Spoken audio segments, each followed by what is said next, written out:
आपके चुने हुए नाम दिवाली पे के तौर पे, दिवाली चयन उत्सव चयन के तौर पे आप दो खास कौन से नाम बता रहे हैं? बताइए क्या चुना है आपने हमारे दर्शकों के लिए? बिल्कुल।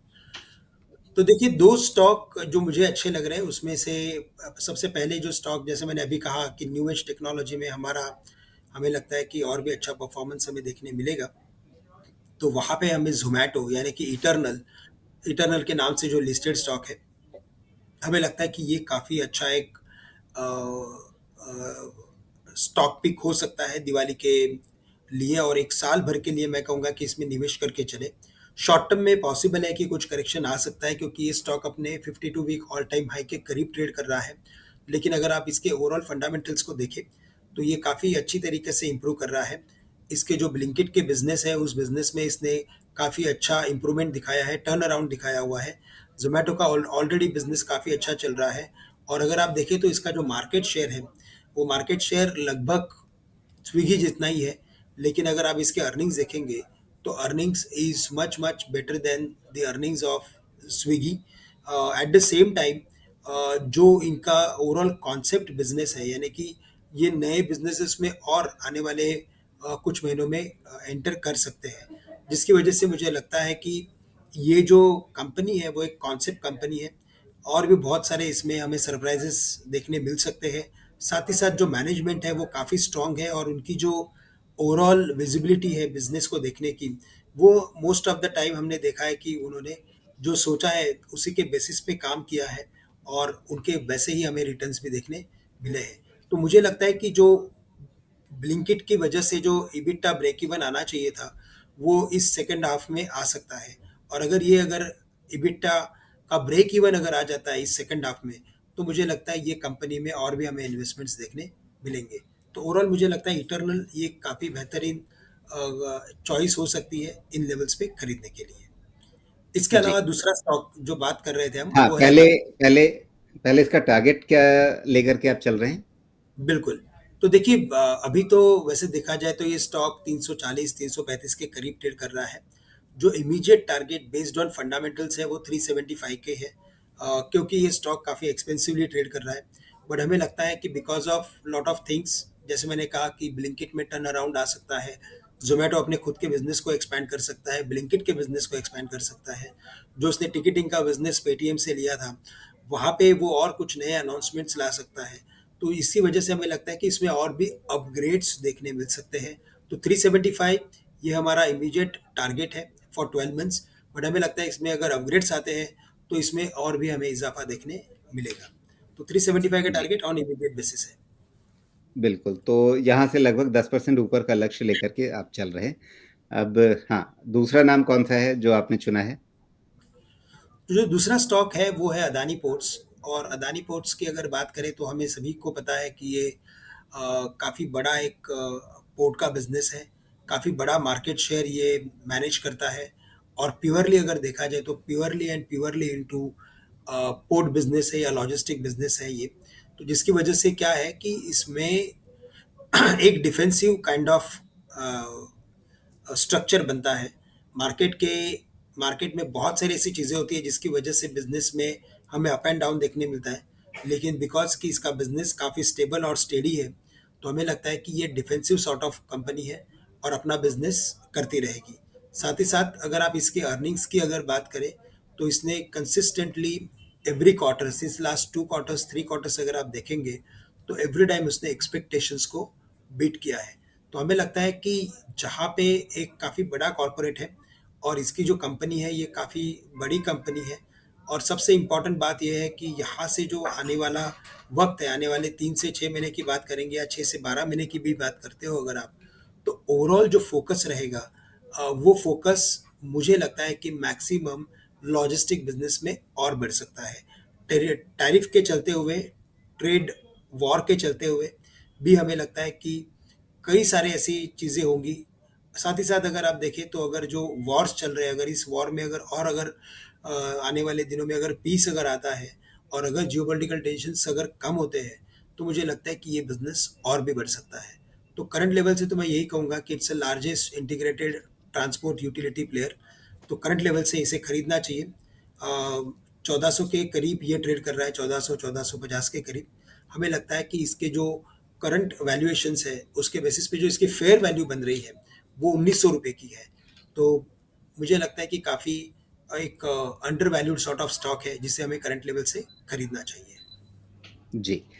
तो यहाँ पर जो आपके अनुमान हैं, आपकी उम्मीदें हैं लक्ष्य को लेकर के, वो लगभग 35% ऊपर की हैं। 1400 से यहाँ से 500 रुपए की बढ़त इसमें अगले 1 साल में देखने को मिल सकती है और इसे आप खरीदने की सलाह दे रहे हैं। टेक्निकली भी देखें, क्योंकि आप टेक्निकल्स अच्छी तरह देखते हैं। तो क्या ये एक तरह का कप एंड हैंडल जैसा पैटर्न बन रहा है जो अलादीन का चिराग बनने वाला है? बिल्कुल सही कहा आपने। अब इसका नाम चेंज कर देना चाहिए, अलादीन का चिराग करके करना चाहिए। क्योंकि कई बार ऐसे फॉर्मेशन हमें वैसे कुछ देखने को मिलते हैं कि जिसका कप काफ़ी बड़ा होता है, तो प्रॉपर कप नहीं होता है, वो बाउल बॉल शेप में। इनफैक्ट वो अलादीन के चिराग के जैसे लगता है। बट यस, मुझे यही लग रहा है कि आपने काफ़ी अच्छा उसको डिकोड किया हुआ है। देखिए करंट लेवल्स रेजिस्टेंस के हैं, लेकिन जैसे इसने वक्त निकाला है और जैसे इसने कंसोलिडेशन किया हुआ है, एक बात तय है कि ये स्टॉक जैसे ही 1500 के ऊपर ट्रेड करने लगेगा, उसके बाद ये काफ़ी क्विकली 1700 तक के लेवल्स भी दिखा सकता है। इवेंचुअली हमें लगता है कि 1900 के लेवल्स तो दिखा देगा ये, लेकिन जो भी करेक्शन आ रहा है वो एक अपॉर्चुनिटी है, क्योंकि ये एक बुलिश अप ट्रेंड वाले स्टॉक में एक करेक्शन आया हुआ है और उस करेक्शन का कंसोलिडेशन फेज चल रहा है। तो बिल्कुल इसे एवरेजेस के सपोर्ट के करीब या तो करंट लेवल्स पे भी खरीदना चाहिए अगर लंबी अवधि का नजरिया हो तो। जी। तो अदानी पोर्ट्स टेक्निकली भी ऊपर की गुंजाइश दिखा रहा है और फंडामेंटल तरीके से जो इसका उचित मूल्य बनता है वो श्रीकांत बता रहे हैं 1900 रुपए का बनता है, जो 35% ऊपर का लक्ष्य मौजूदा भाव से दिखाता है। तो ये तो रही बात आपके दो खास चुने हुए शेयरों की श्रीकांत। अब साथ में चूंकि आपके पास लिस्ट तो हमेशा लंबी रहती है, तो थोड़ा सा और लालच कर लेते हैं। कुछ और नाम जिनका आप जिक्र करना चाहें कि हाँ ये भी हो सकते हैं फेरिश्त में? बिल्कुल बिल्कुल, तो देखिए वहाँ पे अगर मैं कुछ टेक्निकली कुछ स्टॉक्स को जैसे मैं ट्रैक कर रहा हूँ, वहाँ पे मुझे लगता है कि और भी तेज़ी बन सकती है। उसमें हमें एक आरबीएल बैंक अच्छा लग रहा है। आरबीएल बैंक जो अभी तकरीबन 287 288 के करीब ट्रेड कर रहा है।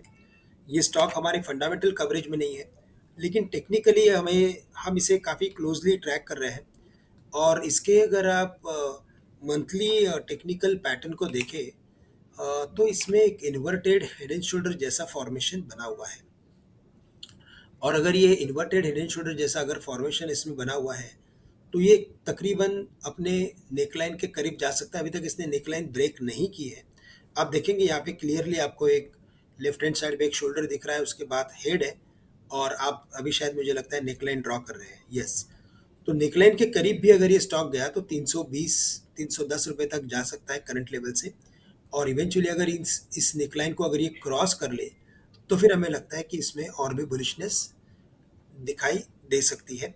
साथ ही साथ अगर आप देखें तो ये राइट साइड पे थोड़ा यानी कि अप साइड पे टिल्टेड है ये, तो जिसकी वजह से हायर बॉटम जैसा फॉर्मेशन भी बनता है। और ऐसे जो इन्वर्टेड हेड एंड शोल्डर के जो पैटर्न होते हैं वो और भी बुलिश होते हैं। तो इवेंचुअली मुझे लगता है कि इनफैक्ट ये स्टॉक 500 के लेवल्स भी दिखा सकता है, based on purely based on technical formation. But minimum basis पे मुझे लगता है कि ये स्टॉक 350 के लेवल्स 400 के लेवल्स दिखा सकता है।